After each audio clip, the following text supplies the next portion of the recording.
The crystal champagne flute shattered in my grip as Malcolm raised his glass to toast our divorce. Blood trickled down my palm, but I barely felt it. The pain of watching my ex-husband mock our 15-year marriage in front of 200 guests at our conscious uncoupling celebration hurt far more than any cut ever could. I'm Sandra, and this was supposed to be my lowest moment. At least, that's what Malcolm thought. To Sandra, he announced, his perfectly white teeth gleaming under the chandeliers of the grand ballroom, who always dreamed of being more than just a housewife, but never quite managed it. Polite laughter rippled through the crowd. I wish you the best of luck finding yourself, preferably far away from my company's competitors. Reagan, my best friend, squeezed my arm. Don't let him get to you, she whispered. He's just trying to provoke you. I dabbed my bleeding hand with a napkin and smiled. Malcolm had no idea what was coming. Would you like to say a few words, darling? Malcolm's patronizing voice carried across the room. Share your feelings about our amicable split. I stood slowly, smoothing down my red dress, the one he always hated. Actually, I would. The room fell silent. Malcolm's sister Francesca leaned forward, no doubt ready to report every word back to him later. First, I'd like to thank Malcolm for throwing this lovely party, I began, my voice steady. It's so generous of him to celebrate my freedom with such extravagance. I paused, letting my gaze sweep across the room. And since we're sharing news, I have an announcement of my own. Malcolm's smile flickered. This wasn't in his script. Starting Monday, I'll be heading the new digital transformation division at Lowe Industries. I watched the color drain from Malcolm's face. Lowe Industries was his company's biggest rival. Eduardo offered me the position last month. Apparently, my ideas about modernizing operations were quite impressive. The silence in the room was deafening. Malcolm's champagne glass froze halfway to his lips. But that's impossible, Francesca blurted out. Malcolm said you signed a non-compete clause in the divorce settlement. Oh, that. I smiled sweetly. I never signed it. Check the paperwork, Malcolm. I'm sure your lawyers would love to explain why. Reagan tried to hide her grin behind her hand. Across the room, Nicole, my soon-to-be colleague at Lowe, gave me a subtle thumbs up. Malcolm stormed across the dance floor, his expensive shoes clicking against the marble. This is a joke, he hissed, grabbing my arm. You can't do this to me. I pulled free from his grip. I just did.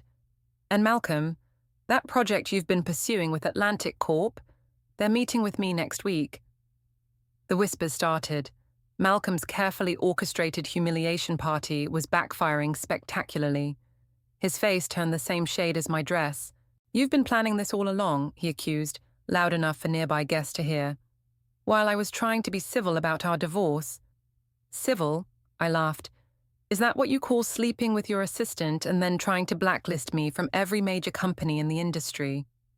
You really should be more careful what you write in emails, especially on company servers. More gasps, more whispers. Malcolm's perfect facade was cracking. Security, he barked. Show my ex-wife out. 2 men in black suits approached uncertainly. I held up my bleeding hand. No need. I know my way out. I've had 15 years of practice walking away from Malcolm's messes. I turned to address the crowd one final time. Thank you all for coming. Consider this my resignation from being Malcolm's doormat. The drinks are on him. God knows he'll need them. Reagan fell into step beside me as I walked toward the exit. Behind us, I could hear Malcolm trying to damage control, his voice strained and unconvincing. That was absolutely brilliant, Reagan whispered, but you know he's going to retaliate. Let him try. I pushed through the heavy doors into the cool night air. I've spent the last year preparing for this moment. Every document, every email, every shady deal he's ever made. I have copies of everything. You're not just going to compete with his company, Reagan realized. You're going to destroy it. I slipped into the waiting car, finally allowing myself to shake slightly. No, Reagan. I'm going to give him exactly what he deserves, the chance to fail all on his own. I'm just making sure everyone's watching when he does. As we pulled away from the hotel, I caught a glimpse of Malcolm in the entrance, his face contorted with rage. The party was over, but the real celebration was just beginning. 3 months earlier, I sat in my home office, staring at an email that wasn't meant for my eyes. Malcolm had forgotten to log out of his laptop before leaving for his business trip, and there it was, a message trail between him and his assistant, Jessica, planning their weekend getaway to the Maldives. "I can't believe you're still pretending to work late," Jessica had written. "Just tell Sandra you want to divorce already. She's too naive to suspect anything anyway." Malcolm's response made my blood boil. "Patience, baby. Once the merger goes through, I'll have enough leverage to make sure she never works in this industry again." "Can't have her spilling company secrets, can we?" The phone rang, startling me. Reagan's name flashed on the screen. "Please tell me you're sitting down," she said without greeting. "If you're calling about Malcolm and Jessica, I just found out." "What?" "No, this is about Francesca. She's at my coffee shop drunk at 2 p.m., spilling everything about Malcolm's company troubles." I grabbed a notepad. "I'm listening." "The merger Malcolm's banking on. It's a desperate move. The company's bleeding money on failed projects. He's been cooking the books for months." My hand trembled as I wrote. "How does Francesca know this?" "She's on the board, remember? Malcolm made her his puppet director last year. She's terrified because she signed off on documents without reading them. Classic Francesca, 3 martinis in, and she can't keep a secret to save her life." "Record everything," I said. "I'm coming over." 20 minutes later, I slipped into Reagan's coffee shop through the back door. Francesca was slumped over a table, mascara smeared under her eyes. "Sandra?" She tried to stand but stumbled. "I'm so sorry about Malcolm. He's such a... "Snake?" Reagan supplied, pressing record on her phone behind the counter. "Worse." Francesca waved her empty glass. "He made me sign these papers. Said they were routine board approvals. But Nicole from accounting, you know Nicole, right? She told me they were actually..." "False financial statements," I suggested quietly. Francesca's eyes widened. "How did you..." "Because Malcolm's been sloppy," Nicole's voice came from behind me.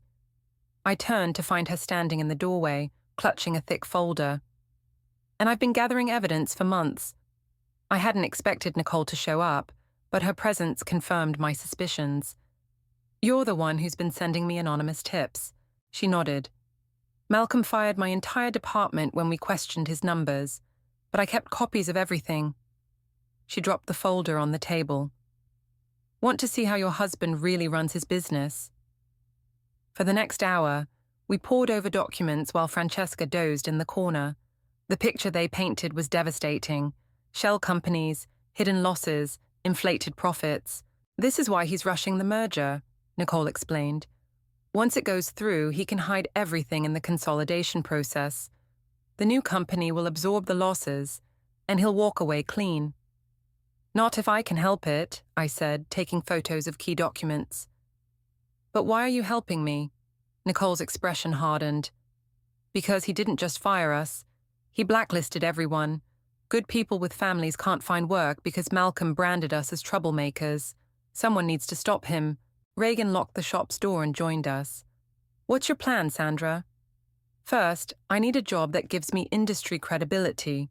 Malcolm thinks he's blocked all my options, but he doesn't know about my meetings with Eduardo at Low Industries." "Eduardo?" Francesca stirred. "Malcolm's terrified of him. Says he's the only one who could..." She drifted off again. "Exactly," I smiled. "And once I'm established there, we'll let Malcolm's house of cards collapse on its own." "Nicole, can you get these documents to the right people?" "Already on it. I know a financial journalist who's been investigating Malcolm for months. He just needs solid proof." The bell above the door chimed. Reagan had forgotten to lock the back entrance. We froze as Malcolm's assistant Jessica walked in, stopping short at the sight of us. "Well," she smirked, "isn't this cozy?" But before she could say more, Francesca lurched to her feet. "You!" She stumbled toward Jessica. "You told Malcolm to make me sign those papers.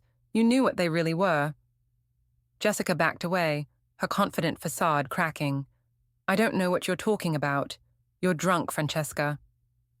"Maybe," Francesca slurred, "but I'm not stupid. Not anymore."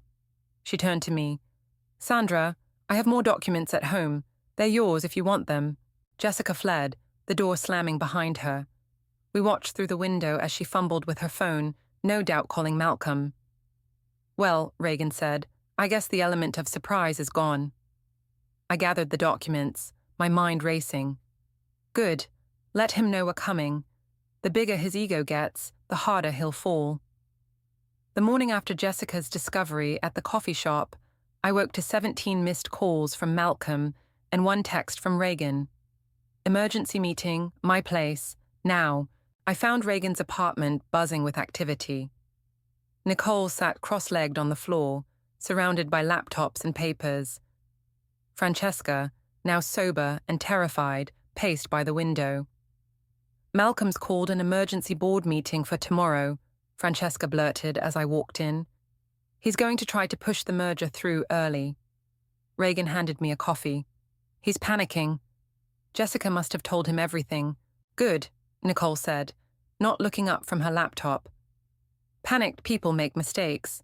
Look at this email I just received from my journalist contact." She turned the screen toward us. The email was short.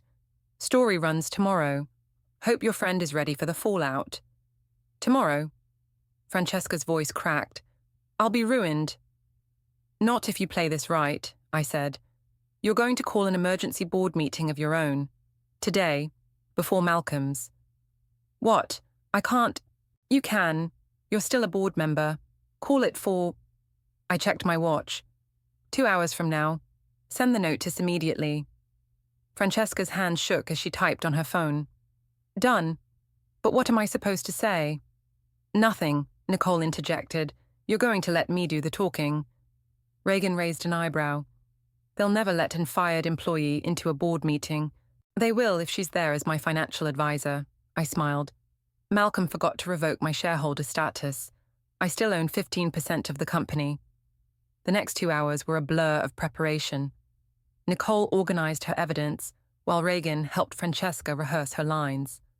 I changed into my sharpest suit and tried to ignore the constant buzzing of my phone as Malcolm grew increasingly desperate. The boardroom was exactly as I remembered it, all mahogany and masculine energy. Malcolm's face turned ashen when I walked in with Nicole. "This meeting is private," he snapped. "Actually," I settled into my old seat, "as a major shareholder, I have every right to be here, and Nicole is my advisor." "You can't..."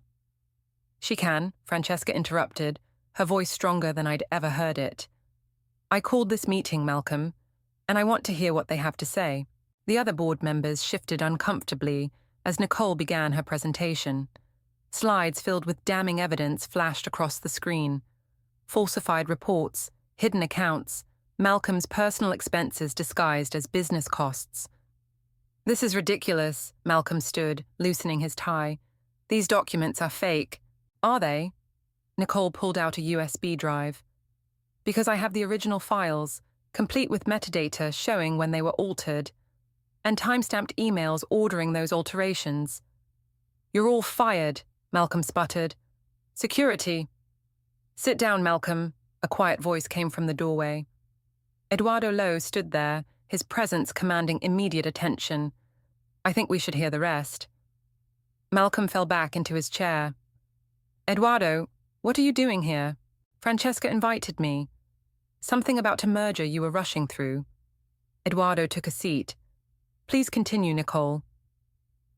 For the next 30 minutes, Nicole methodically destroyed Malcolm's carefully constructed facade. When she finished, the room was dead silent. "If we don't act immediately," Nicole concluded, "tomorrow's news cycle will destroy this company's reputation, and everyone in this room will be implicated, unless," I added, standing, "the board takes immediate action to address these issues, starting with a leadership change." "This is absurd," Malcolm laughed, but it sounded hollow. "You can't possibly..."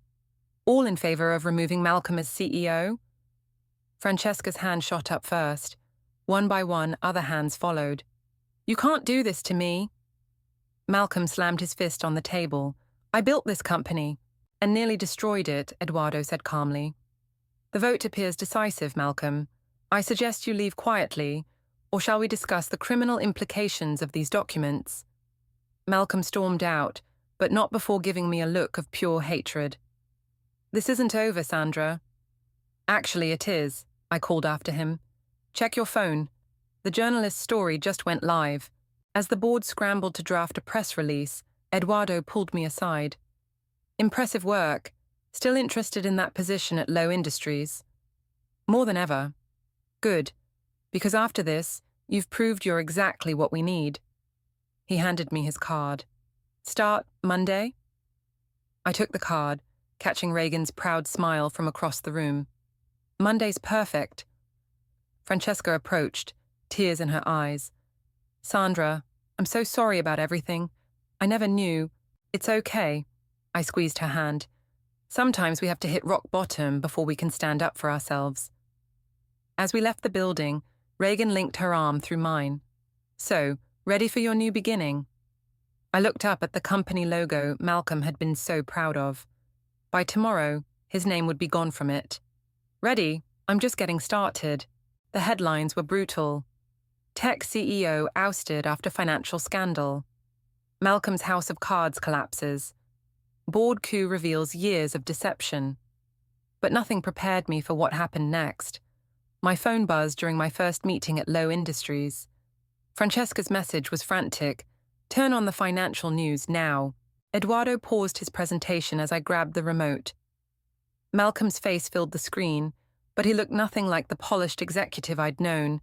His tie was crooked, his eyes wild. This is a witch hunt, he was saying. My ex-wife orchestrated this whole thing out of spite. The interviewer cut him off. But what about the documented evidence of financial misconduct?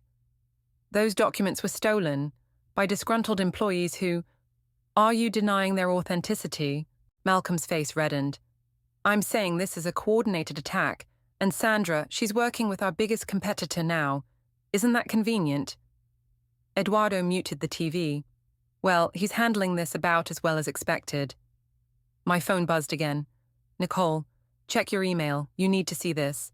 I opened the attachment and felt my stomach drop. It was an email from Malcolm to his lawyers, dated 6 months ago, outlining plans to systematically destroy my reputation if I ever tried to leave him. He was planning this all along, I said, passing my phone to Eduardo.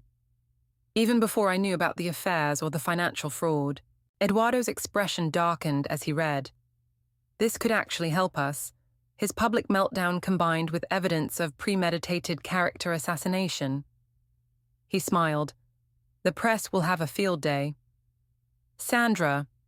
Reagan burst into the conference room, ignoring the startled executives.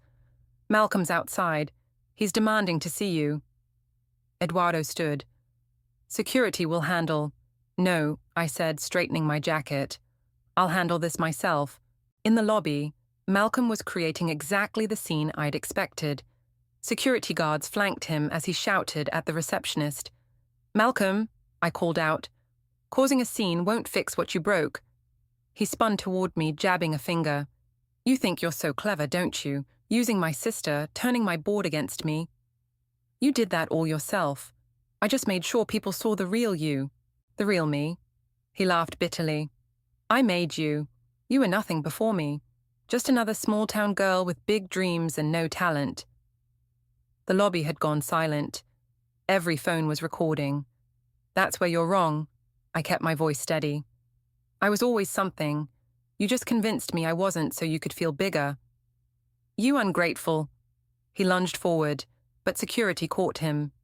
Careful, Malcolm. Assault charges won't help your case. You want to talk about cases? He sneered. Wait until my lawyers... Your lawyers quit this morning. Nicole's voice rang out as she entered through the revolving doors. Something about ethical concerns. Oh, and the SEC just opened a formal investigation. Malcolm's face went from red to white. That's impossible. I destroyed those files. You mean these files? Nicole held up a USB drive. Amazing what people keep in their desk drawers. Your assistant Jessica just dropped this off. Apparently, she's interested in a plea deal. Jessica, Malcolm's voice cracked, but she chose self-preservation over loyalty, I finished. Funny how that works. Security started leading him toward the exit. He struggled, calling back. This isn't over, Sandra. I'll destroy you. No, Malcolm, I said quietly. You already tried that, and look where it got you. As the doors closed behind him, applause broke out in the lobby. Eduardo appeared at my side. That was quite a show, he said, though I usually prefer my first days to be quieter. Sorry about that. Don't be, you handled it perfectly. He gestured to the gathered crowd. Everyone, back to work, except you, Sandra. We need to discuss your first project. In his office, Eduardo pulled up a familiar company profile. Recognize this? It was Atlantic Corp, Malcolm's biggest potential client. They're meeting with us tomorrow, Eduardo continued. Seems they're nervous about their previous partnership plans. Let me guess, you want me to handle it? Who better? You know their business, you understand their concerns, and, he grinned, you've already proven you can handle difficult situations. My phone buzzed one last time. Francesca. Board-approved emergency restructuring. Malcolm's shares are being frozen pending investigation. You're now the largest independent shareholder. I showed Eduardo the message. He whistled. Karma works fast these days. It's not karma, I replied. It's consequences. Malcolm never understood the difference. And you? I looked out his window at the city skyline. My new view, my new beginning. I understand perfectly. That's why I'm going to succeed where he failed. The Atlantic Corp executives shifted nervously in their seats as I walked into the conference room. 3 men in expensive suits, all looking like they'd rather be anywhere else. Gentlemen, I smiled, setting down my laptop. I believe you were expecting Malcolm for this meeting. Ms. Sandra, the oldest executive, Robert, cleared his throat. Given recent developments, we're reconsidering our position. You mean given Malcolm's public meltdown and pending SEC investigation? I pulled up my presentation. That's exactly why I'm here. We can't risk association with Malcolm. Agreed. That's why you're meeting with Low Industries instead. I clicked to the first slide. And I'm going to show you why that's the best decision you'll make this year. 2 hours later, Eduardo joined us as Robert signed the preliminary agreement. The deal was 3 times larger than what Malcolm had been pursuing. Impressive work, Eduardo said after they left. Though I'm curious, how did you know their Asian expansion plans before they announced them? Malcolm talks in his sleep, I grinned. Always has, especially after too much scotch. Eduardo laughed. Remind me never to get on your bad side. Sandra. Nicole burst into the room, her face pale. You need to see this. She thrust her phone at me.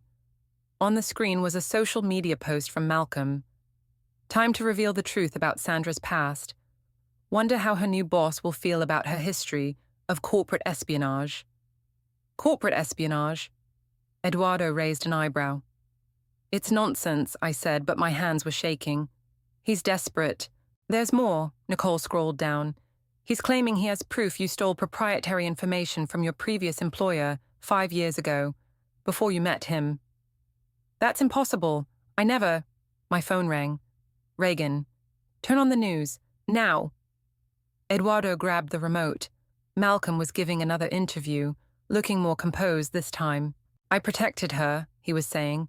Covered up her past because I loved her, but now she's doing the same thing to my company. I have documents proving she stole trade secrets. He's lying, I turned to Eduardo.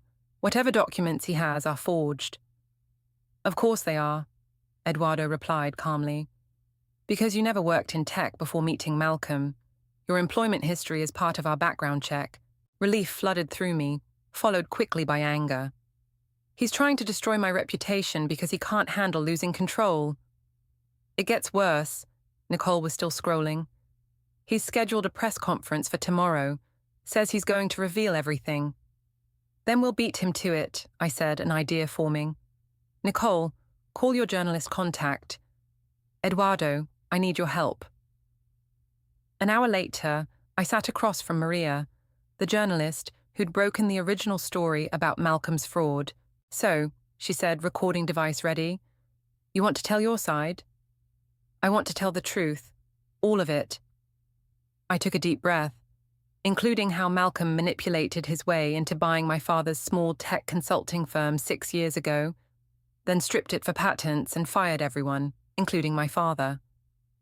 "That's not in any public records," Maria frowned. "Because he buried it under shell companies," Nicole supplied, pulling up documents.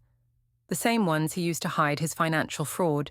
He didn't know who I was when we met at a charity gala," I continued. "By the time he figured it out, he'd already fallen for his own lies about me, the naive small-town girl he could control. And now he's trying to paint you as a corporate spy." Maria was taking rapid notes. "Because the truth is worse for him," Eduardo added. "He's not just a fraud. He's a man who destroyed families for profit, then married the daughter of one of his victims without realizing it. Until now," I said. "Check your email, Maria. I just sent you proof of everything, including documents Malcolm thought he'd destroyed about my father's company." Maria's eyes widened as she scrolled through her phone. "This is explosive." "Run it," I said, "all of it, before his press conference tomorrow." "Sandra," Eduardo warned, "this means revealing your connection to your father's company. The personal angle is exactly what we need," I finished. "Malcolm wants to play dirty. Fine. Let's show everyone exactly who he is." As Maria left with her story, Reagan pulled me into a hug. "Your dad would be proud." "I know." I wiped away a tear. "I just wish he was here to see it." "He is," Nicole said softly. "Through you. Through what you're doing." My phone buzzed. A text from Francesca. "Malcolm's lawyer just quit. He's asking about plea deals." "Good," Eduardo said, reading over my shoulder. "Now, about tomorrow's board meeting at your old company." I straightened my shoulders. "Don't worry. I know exactly what to do next." "I don't doubt that," he smiled. "Not anymore." Maria's story hit at midnight. By dawn, my phone wouldn't stop ringing. Every major news outlet wanted an interview about the tech tycoon's ultimate betrayal. Malcolm's press conference was hastily cancelled. "Your father's trending on social media," Reagan announced, bursting into my office with coffee. "People are sharing stories about how his company helped their small businesses before Malcolm destroyed it." "Malcolm's going nuclear," Nicole added, following behind. "He just posted that he's calling an emergency shareholders meeting. Says he has proof the board's coup was illegal." I checked my watch. Perfect timing. The SEC investigators should be arriving at his house right about... My phone buzzed. A text from Francesca. "FBI just took Malcolm's laptops and phones. He's losing it." "FBI?" Reagan's eyes widened. "That wasn't part of the plan." "No," I smiled. "That was Jessica. Apparently, she had more evidence than just financial fraud. Something about international money laundering." Eduardo knocked on my door. "Ready for this? The shareholders' meeting starts in an hour." "Almost." I pulled out a worn leather portfolio from my desk. "I just need to make one stop first." 20 minutes later, I stood in front of my father's old office building. The sign that once read Harrison Technical Solutions had long since been replaced by Malcolm's company logo. "Dad always said the truth has a way of coming out," I murmured, touching the wall. "Sandra," a familiar voice called. I turned to see Thomas, my father's old business partner, hurrying toward me. "I saw the news. Is it true? You married him without knowing." "It's complicated, Thomas." I hugged the older man. "But I need your help now. Will you come to the shareholders' meeting? After what he did to your father, try and stop me." The meeting room was packed. Malcolm sat at the head of the table, looking disheveled but defiant. His smirk faltered when he saw Thomas. "This is a closed meeting," Malcolm snapped. "Actually," I placed my father's portfolio on the table. "Thomas owns shares, hidden under a trust Malcolm thought he'd dissolved. Want to explain that to everyone, Malcolm?" "This is ridiculous," he stood. "You're all here because..." "Because you called us," Francesca interrupted, "to prove the board coup was illegal. So prove it. Malcolm fumbled with his phone. I have documents, but the FBI took your devices. I opened the portfolio. Funny thing about old-school businessmen like my father, they kept paper copies of everything. I started distributing documents. These show how Malcolm systematically targeted small tech companies, including my father's, how he used shell companies to hide the acquisitions, how he stripped them for patents and destroyed evidence. Your father was a failure, Malcolm shouted. His company was worthless. My father, I said quietly, had patents that you used to build your empire. Patents you stole when you drove him to bankruptcy. Patents that, legally, still belong to his estate. The room erupted in chaos. Board members flipped through documents.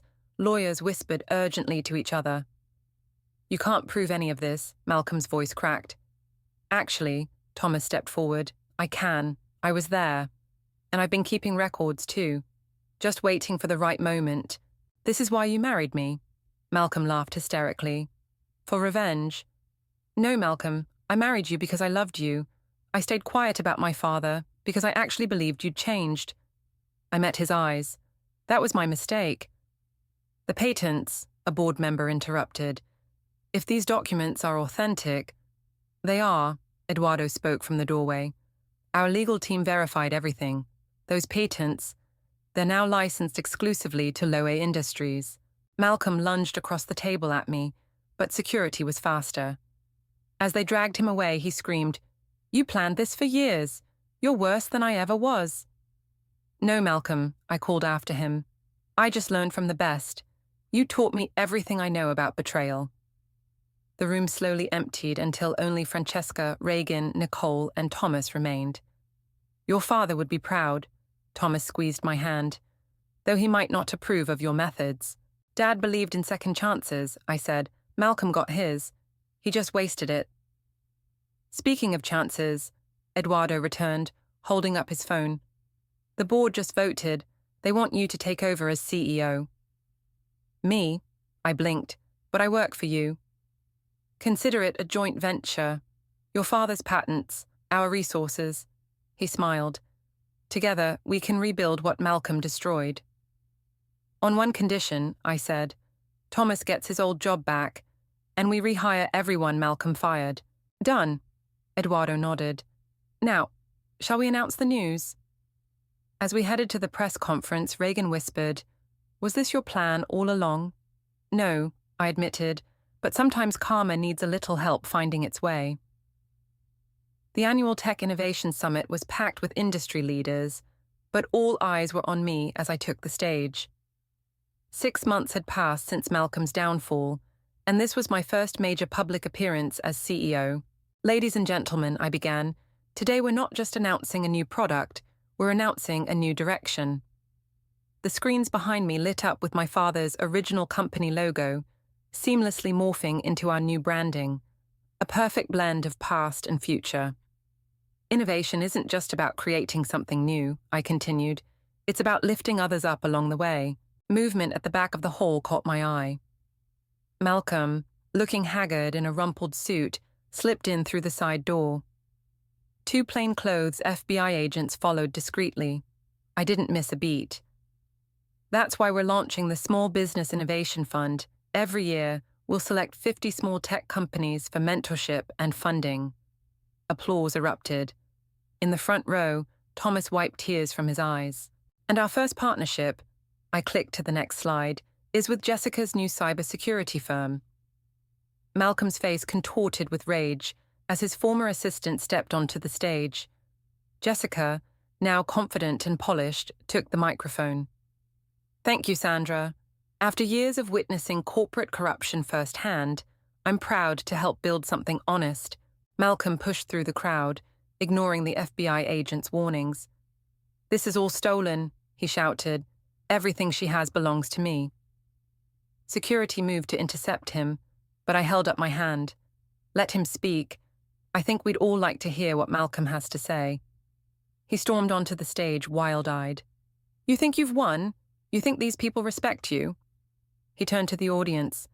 She seduced me to steal my company. Filed for divorce after discovering your affairs, Jessica interrupted, or after finding evidence of your crimes. The only criminal here is her. Malcolm jabbed a finger at me. Ask her about the offshore accounts. Ask her about the offshore accounts you used to hide money. Eduardo stood from his seat. The ones you just admitted to in front of hundreds of witnesses. Malcolm froze as he realized what he'd done. The FBI agents approached the stage. Mr. Malcolm, one said, you're in violation of your bail conditions, and you've just violated the gag order. No, wait, he backed away. Sandra, please, we can work something out, for old time's sake. I stepped closer to him. Like how you worked things out with my father. I didn't know he was your father then. I didn't what, Malcolm? Didn't mean to destroy lives. Didn't mean to get caught. I gestured to the exits.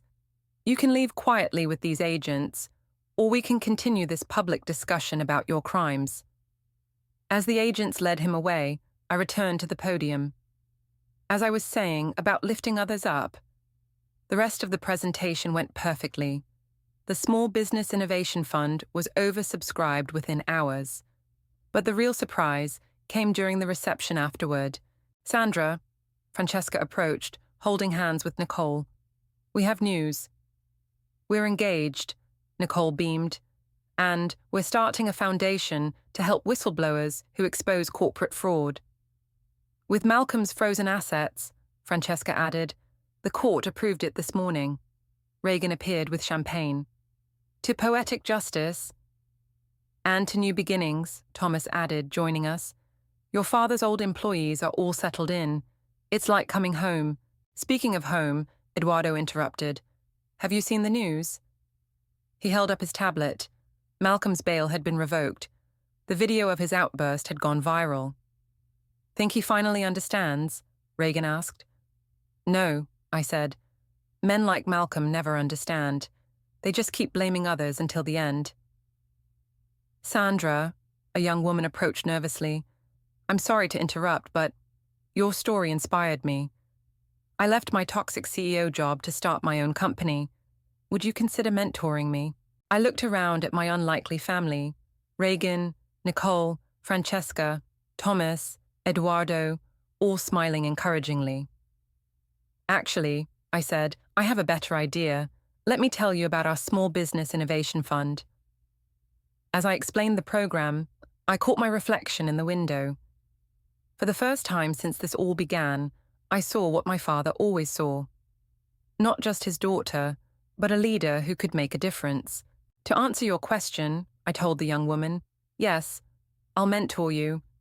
Because success isn't just about winning, it's about helping others win too. Behind us, the screen still displayed our new company motto, Innovation with Integrity. My father's words, finally brought to life. Malcolm had taught me how to fight, but my father had taught me how to win. The right way. The courthouse steps were crowded with reporters as Malcolm was led out in handcuffs. His designer suit had been replaced by prison orange, his arrogant smirk by defeated resignation. The judge had just sentenced him to 15 years for fraud, money laundering, and witness tampering. Sandra, reporters called out, any comment on the verdict? I stepped up to the microphones, feeling Reagan's supportive hand on my shoulder. Justice isn't about revenge, it's about restoration. That's why I'm announcing that all recovered funds will go to rebuilding the companies Malcolm destroyed. Is it true you're buying back your father's original building? Someone shouted. Yes, I smiled. Harrison Technical Solutions is coming home, and we're turning the top floor into an innovation hub for startups. Malcolm stopped at the prison transport van. You've ruined me, he called out. Happy now? No, Malcolm, I'm not happy. I'm at peace. There's a difference. As they drove him away, Francesca hurried up the steps. The board meeting's about to start. Everyone's waiting. Then let's not keep them waiting. The boardroom was packed. Thomas sat in my father's old chair, now restored to its rightful place. Nicole and Eduardo flanked him, while Reagan managed the video call with international investors. The votes are in, Thomas announced as I entered. The merger with Low Industries is approved, but more importantly, our Small Business Innovation Fund has selected its first 100 recipients. 100? I raised an eyebrow. We agreed on 50. Eduardo doubled the funding, Nicole grinned, said something about karma paying dividends. Speaking of dividends, Francesca pulled up a spreadsheet. Our first quarter profits have tripled. Turns out ethical business practices are good for the bottom line. And good for healing, a familiar voice said. Jessica walked in, carrying a thick folder. The FBI just released Malcolm's personal files. There's something you need to see. She handed me a letter, yellowed with age, my father's handwriting. Dear Malcolm, I read aloud, I know you're planning to take my company, but remember this. True success isn't measured by what you take, but by what you give back. I hope someday you understand that, and I hope someday my daughter teaches you this lesson. He knew, Reagan whispered. He knew Malcolm was targeting the company, Jessica explained. He tried to warn other small business owners. That's why Malcolm accelerated his plans. And that's why we're doing this. I placed the letter on the table. Not for revenge, but for redemption. For every small business that needs a chance. For every innovator with a dream. Sandra, Eduardo interrupted, checking his phone. The press is asking about Malcolm's appeal. Let them ask. We have more important things to focus on. I pulled up our latest project on the screen. Like this revolutionary software from one of our fund recipients. It helps small companies protect themselves from predatory takeovers. Poetic, Thomas chuckled. Your father would have loved that. He does love it, I corrected, because he lives on in every person we help, every business we save, every dream we protect. The door burst open. A young entrepreneur rushed in, clutching a prototype. It works, she exclaimed. The integration with your systems, it's perfect. Ladies and gentlemen, I gestured to her, meet Amy, our first fund recipient. Show them what you've built. As Amy demonstrated her invention, a device that could have saved my father's company, I watched the faces around the table. Where Malcolm had seen threats to eliminate, I saw partners to nurture. Where he had sought control, I sought collaboration. One last thing, Reagan stood. The Harrison Foundation's scholarship program launches tomorrow. Full rides for students from families affected by corporate fraud. Funded by Malcolm's seized assets, Francesca added with satisfaction. My phone buzzed. A message from Malcolm's prison email account. You won. Happy now? I typed back. I didn't win, Malcolm. We all did, even you, because now you have a chance to learn what my father tried to teach you. Ready for the press conference? Nicole asked. I looked around the room. At Thomas in my father's chair, at Reagan's proud smile, at Francesca and Nicole's clasped hands, at Eduardo's knowing nod, at Amy's boundless enthusiasm. Actually, I said, let's do something different. Amy, want to announce your invention yourself? Her eyes widened. Me? But I'm not. You're exactly who should be speaking, I assured her, because this company isn't about me or Malcolm anymore. It's about all of us, together. As we headed to the conference room, I touched the new company logo, a perfect blend of past and future, of Harrison Technical Solutions and Low Industries, of loss and redemption. Malcolm had taught me how to fight. My father had taught me how to win. But together, they had taught me the most important lesson. Success means nothing if you achieve it alone.